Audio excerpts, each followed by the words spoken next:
కోసం ఓపికగా ఉన్న మా ఆడబిడ్డలకు, అన్నదమ్ములకు పేరు పేరున మీ అందరికీ పేరు పేరున హృదయపూర్వకంగా నా తల వంచి నమస్కారం తెలియజేసుకుంటా ఉన్నా. అందరు బాగున్నారా? మా అక్కను బాగా చూసుకుంటున్నా? మంచిగా చూసుకుంటున్నా? తిప్పలు పెడతలేరు కదా? అక్క బాగా జరుగుతుంది. అరే నీకు దండం పెడతా,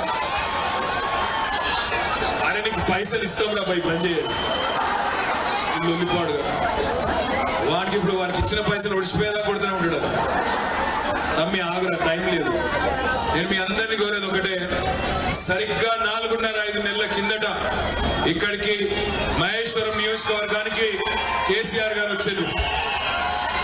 వచ్చినప్పుడు ఆనాడు ఒకటే మాట చెప్పిండు కేసీఆర్ గారు, మీరు సబితమ్మని గెలిపించండి, తప్పకుండా మళ్ళీ మన ప్రభుత్వం వస్తుంది, మంచి జరుగుతుందని చెప్పిండు.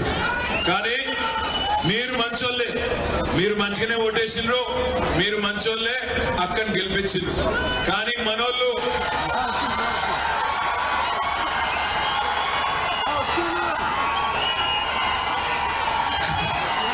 మా తమ్ముడు కార్తిక్ రెడ్డి గారికి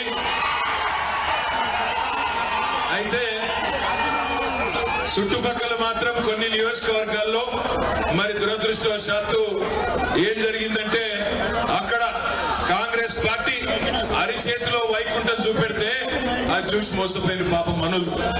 మస్తు కథలు చెప్పిండు రేవంత్ రెడ్డి. ఏమేం చెప్పిండు? 5 నెలల కిందట మీరు రైతులందరూ ఎంబడినే ఉరుకుర్రి, 2 లక్షల రుణం తెచ్చుకోండి.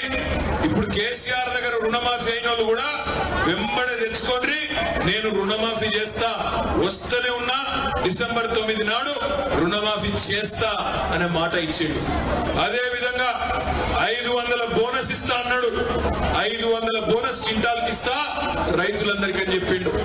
కౌలు రైతులకు రైతు బంధిస్తా అన్నాడు. రైతు కూలీలకు పైసలు ఇస్తా అన్నాడు. ఇక మా ఆడబిడ్డలు ఎక్కడున్నారు? మా ఆడబిడ్డలు మీకనే ఉంటారు. మా ఆడబిడ్డలకు మాత్రం భలే కథలు చెప్పిండు. ఏం చెప్పిండు? బస్సు ఫ్రీ అన్నాడు, బంగారం ఫ్రీ అన్నాడు, నెలకు 2500 అన్నాడు, ముసలోళ్ళకు 4000 అన్నాడు, ఆడపిల్లలకు స్కూటీలు అన్నాడు, అన్నాడు. ఫ్రీ బస్సు ఒక్కటి మాత్రం పెట్టిండు, అది కూడా తుస్సుమన్నది. అందులో ఏమైంది? అందులో పట్టుకొని ఒకళ్ళు తన్నుకున్నాడు అయితే సీట్ల కోసం. ఇవాళ కరెక్టే నేను చెప్పేది? ఇవాళ అది కూడా చక్కగా లేదు. నేను ఒక మాట అడుగుతా, దయచేసి నిజాయితీగా సమాధానం చెప్పండి.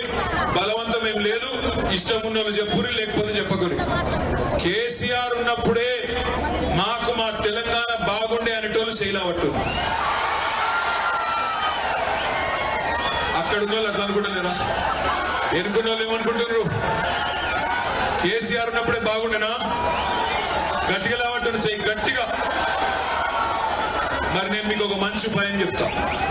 కేసీఆర్ ఉన్నప్పుడే బాగుండే, రేవంత్ రెడ్డి వచ్చి తెరలు చేస్తాడు.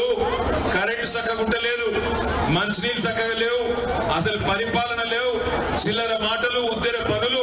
నిన్న ఇక్కడికి కూడా వచ్చి అక్క లాంటి, తల్లి లాంటి సవితక్కను కూడా తిట్టిపోయింది. ఇక్కడికి వచ్చి ఈ పని ఆగ్రాబాయి ఖబర్దార్ అనేది ఇక్కడ చూపెట్టదు.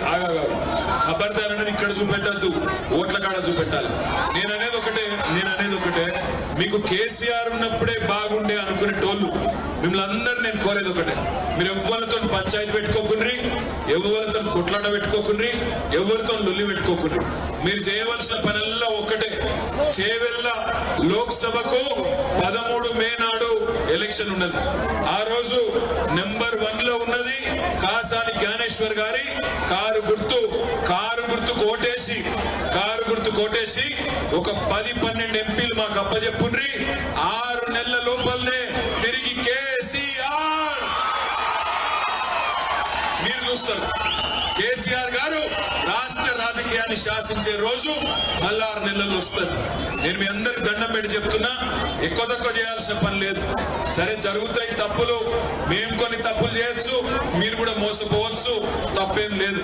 కానీ ఇవాళ అందరం తెలుసుకున్నాం, రాష్ట్రం ఏం కోల్పోయిందో అర్థమైంది మనకు. ఇవాళ మహేశ్వరం నియోజకవర్గంలో మన ప్రభుత్వం ఉన్నప్పుడు, అక్క మంత్రిగా ఉన్నప్పుడు పరిశ్రమలు బ్రహ్మాండంగా తెచ్చుకున్నాం. ఫార్మా సిటీ కట్టుకుందాం, బ్రహ్మాండంగా ఈ ప్రాంతంలో లక్షల మంది పిల్లలకు కొలువులు ఇచ్చుకుందాం. కొంతమంది నష్టపోయినా లక్షల మందికి లాభం అవుతుందని మనం ఆలోచన చేసినాం. కానీ ఈ ముఖ్యమంత్రి వచ్చిన తర్వాత ఆయనకు తెలియదు పోనీ తెలియదన్న సంగతి కూడా తెలియదు ఆయనకు.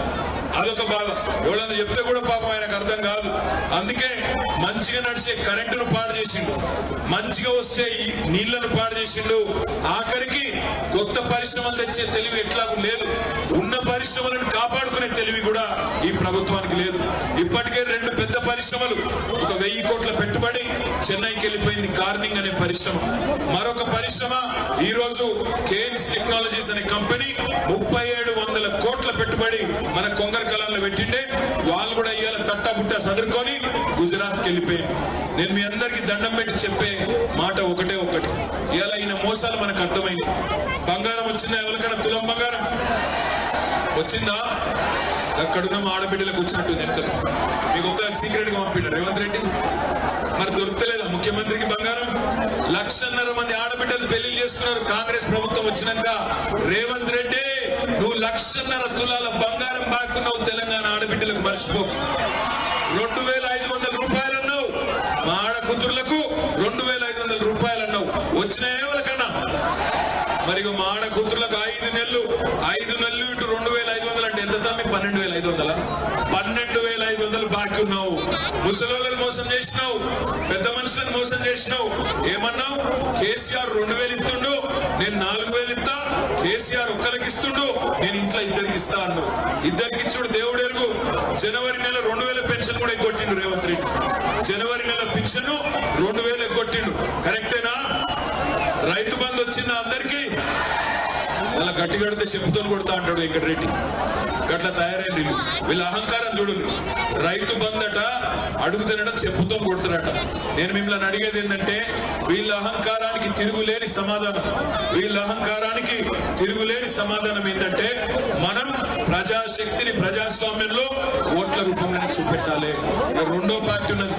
ఒక పార్టీ సంగతి ఏమో మీకు మొత్తం అర్థమైంది, చోటే బాయ్ సంగతి అర్థమైంది. బడా